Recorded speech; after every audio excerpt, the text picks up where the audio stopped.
Hello and welcome to the Dukascopy Week Ahead interview. Joining me to discuss which political and economical events may shape the market on the trading week beginning November 25th is David Keeble from Credit Agricole. So David, could you firstly begin by telling myself and viewers what's your take on how the markets are behaving at present?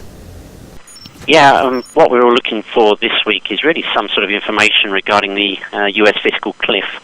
We decided to be fairly optimistic last week. Equities doing well, bonds doing poorly, but we really need some reinforcement of that optimism in order to keep the market on a nice, easy keel for the remainder of this week. And the other thing, of course, we're looking at always is Greece, with today's meeting between the ECOFIN ministers, again, a very big driver for markets here. There have been some signs of optimism in the US, and economic data should provide further encouragement about the state of the US economy as it entered the latter part of the year. But what are you expecting from the GDP to be released on Thursday, for example? Yeah, we're looking for an upward revision. There's going to be changes to the inventory assumptions and also the exports that were not included in the first and second releases. So we're going to get around 2.8% quarter-on-quarter annualized GDP growth, which is pretty respectable, I think, a little bit above trend. But this, again, is really put into context that we had some quite weak data in the second quarter, and we'll probably dip down a little bit as we're in the fourth quarter now. If we have a quick look at the UK, in the near term there are still question marks about the sustainability of the recent recovery in the UK economy. Granted, the 1% Q3 GDP reading is expected to be maintained when it is revised later in the week, but the real question revolves around what will happen in Q4. What are your expectations for the UK economy moving forward? Yeah, unfortunately we dipped back down to about minus 0.3 in the fourth quarter. The 1% was strong. It was given to us by lots of special effects. A nice performance from the UK athletes at the Olympics in particular gave a little bit of a sense of optimism. And that optimism seems to be now fading. I mean, if you look at the recent PMIs that we had out for October in the UK, both the service sector and the manufacturing sector were quite a bit lower. And the problem is always that we are sort of linked to what's going on in Europe, and events there, I think, quite famously or infamously, aren't going particularly well. So it does look as though the fourth quarter is going to dip down. Hopefully we won't get 2 quarters of negative growth, which would represent a triple dip recession. But it's not particularly a good outlook, as Mervyn King recently gave us a little hint of, I think about 2 weeks ago now. EU finance chiefs meet today for the third time this month. To what extent is the disparity between the European governments and the IMF in your opinion, and how heavy is it weighing on the market? I think they're fairly close.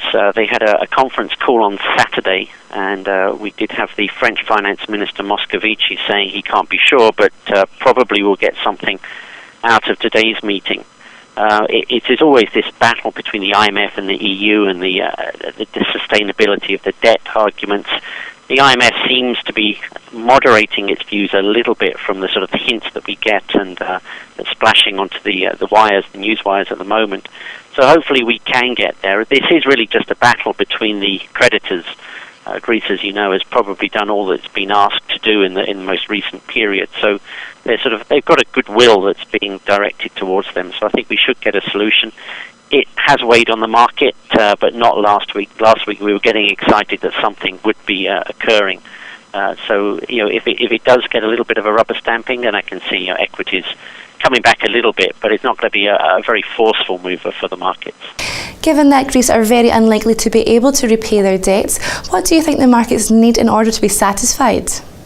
I think there's nothing really that Greece can do today to change the outlook or the perception that it has in the markets that it'll never sort of repay its debt.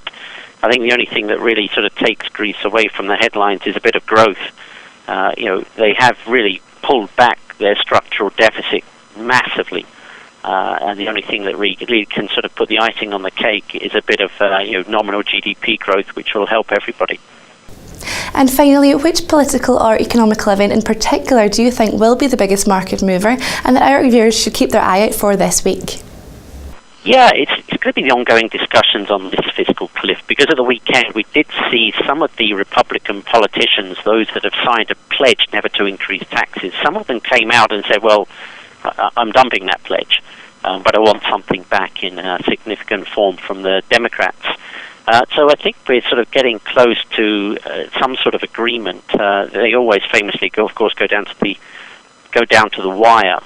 So we can't be sure that we'll get something this week. But the sides do seem to be coming together, and I'm sure after the little break that we had for Thanksgiving last week that we'll start to see a lot more headlines flowing across the newspapers and newswires this week. So that's the really big driver, and that's the thing that's really going to determine whether we're risk on or risk off.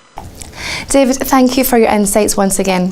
Well, that's all from David and myself, but the TV team will be covering these events and so much more throughout the week as they unfold, so please do keep clicking back. Bye for now.